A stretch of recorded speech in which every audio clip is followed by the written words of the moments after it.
En este vídeo quisiera referirme a las palabras de la ministra de Defensa. Con la Constitución, todo, diálogo, tolerancia. Fuera de la Constitución, nada. Y las Fuerzas Armadas son las que nos protegen precisamente porque tienen como misión esa defensa de nuestro ordenamiento constitucional, por el que muchas personas, hombres y mujeres, pasaron mucho sufrimiento, clandestinidad y persecución. Hombre, ¿a qué me suena esto? ¿Sufrimiento, clandestinidad y persecución? No hace falta que vaya a tiempos pasados, ¿eh? Mire 600 kilómetros en esa España que tiene incorporada o asimilada, que está por la fuerza, que se llama Cataluña. O que mire a otros países, y de cerca, en su casa también, en donde se persiguen a los exiliados y dan sufrimiento a las familias de gente que está en prisión, pues por pensar como piensan. Pero hablemos de esta Constitución, de esas normas de juego consensuadas por los militares, militares y políticos, en donde el pueblo español, el que realmente padeció ese sufrimiento, clandestinidad y persecución, se quedó al margen en su inauguración, sin voz, y solo pudo votar. ¿De dónde veníamos antes de hacer la Constitución? ¿De una democracia? El sufrimiento, clandestinidad y persecución fue porque unos golpistas cometieron un golpe de Estado al gobierno legítimo de la Segunda República. Y ahora quieren que hablemos de leyes y de legalidad. Pues restituyan la República si quieren hablar de legalidad. Pablo Hasél dijo hace poco: el tacto con el que gran parte del independentismo trata a los opresores explica por qué así nunca seremos una república. Es la mentalidad del esclavo, que, aun algo consciente de su esclavitud, sigue teniendo síndrome de Estocolmo, queriéndose convencer de que el amo no es tan malo. El síndrome de Estocolmo, para quien no lo sepa, es la reacción de los rehenes ante su cautiverio. Muestran una empatía hacia sus captores. No les culpas de tu cautiverio, más bien crees que te estaban protegiendo. No eres consciente de que se te ha privado de tu libertad. Pablo Hasél tenía razón, y esto es aplicable también a la Constitución española. Creíamos que esos políticos y esos militares nos protegían, porque cualquier cosa que no fuera volver a una dictadura, pues en aquella época ya era mucho. Por tanto, los españoles partían de un síndrome de Estocolmo, y los catalanes todavía más. A más sufrimiento, más síndrome. Era votar sí o volver al régimen dictatorial. Por tanto, cuando dicen que un gran número de catalanes votó sí a la Constitución, joder, cualquiera con sentido común habría dicho sí a la Constitución. Por cierto, ¿se han parado a pensar que hay más gente muerta que votó la Constitución que viva? Que no se ha reformado ni una sola vez desde el 78. En primer lugar, porque no existe la voluntad, pero en segundo lugar, porque el procedimiento es imposible. Estoy muy cansado de que los partidos constitucionalistas se refieran tan alegremente a cambiar la Constitución, hay que reformarla. Permítame mostrarles cuál es el procedimiento. En primer lugar, deben estar de acuerdo 2/3 partes del Congreso de los Diputados y del Senado. Hagan números. Si el PP no quiere, se acabó. Y en el Senado, el PP tiene mayoría absoluta. Por tanto, si el PP no quiere reformar, no hay reforma. Pero pongamos por caso que dice que sí, venga, va, hay que reformar la Constitución. Hay que hacer unas nuevas elecciones. Ratificar la propuesta de reforma de nuevo, esta vez por mayoría simple en el Congreso y mayoría absoluta en el Senado.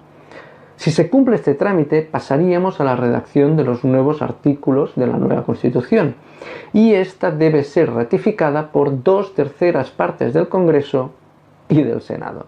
Pero el Senado tiene la potestad de poder modificar el texto de esta nueva Constitución, con lo que si lo hiciera, debería crearse una comisión mixta entre los miembros del Congreso y del Senado, y que se tengan que poner de acuerdo. Y se debería ratificar el redactado de nuevo por 2/3 partes del Congreso y del Senado. Y entonces llegaríamos a la nueva Constitución, que debería ser refrendada por todos los españoles en un referéndum. Este es el procedimiento.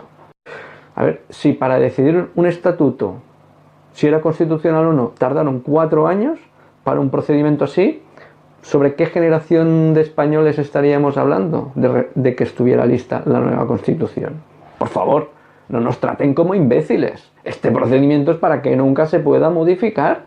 es el atado y bien atado, e incluso después de toda esta quimera para conseguir el nuevo texto, puede llegar al Tribunal Constitucional y decir esto no es constitucional y lo tumba todo.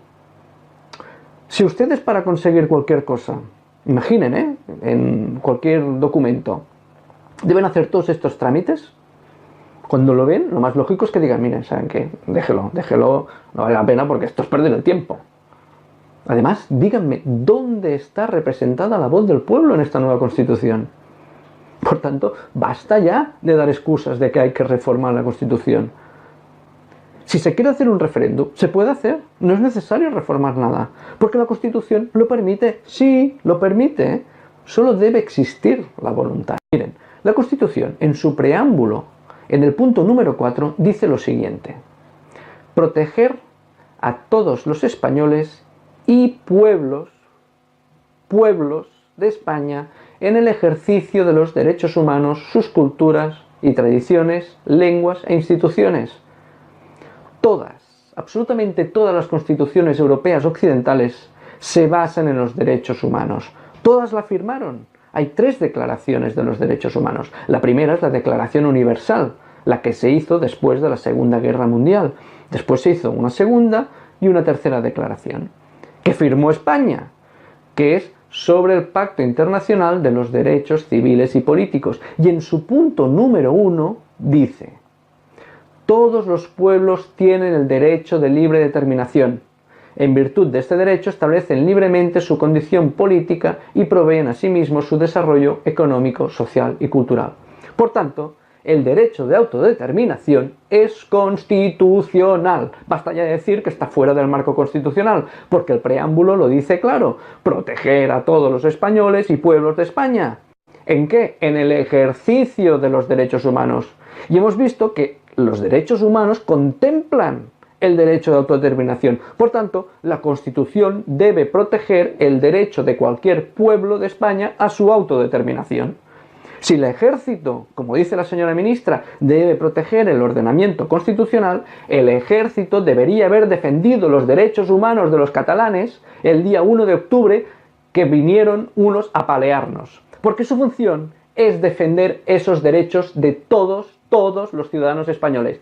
Y Cataluña y los catalanes todavía somos ciudadanos españoles. Al no permitir a un pueblo de España su derecho a autodeterminarse, lo que están haciendo es vulnerando la Constitución, que tanto se llenan la boca. Me gustaría que la gente que se sienta española en Cataluña recapacitara y pensara una cosa. ¿Qué le ha aportado el ser español en Cataluña? No hablo ser español fuera de Cataluña, digo en Cataluña. Cuando Jiménez de los Santos habla de bombardear Cataluña, ¿creen que en un bombardeo se puede hacer la distinción entre lo de los lazos amarillos y los que no tienen lazo amarillo? ¿Creéis que el trato que recibís por vivir en Cataluña, sintiéndoos vosotros españoles, es el mismo que reciben el resto de españoles? Hay gente que pensará, bueno, ¿y qué me ha dado Cataluña, el 3%? Pues más razón. Por eso hay que construir un nuevo país entre todos los catalanes, para acabar con este sistema perverso de corrupción que está ya institucionalizado, como hemos visto.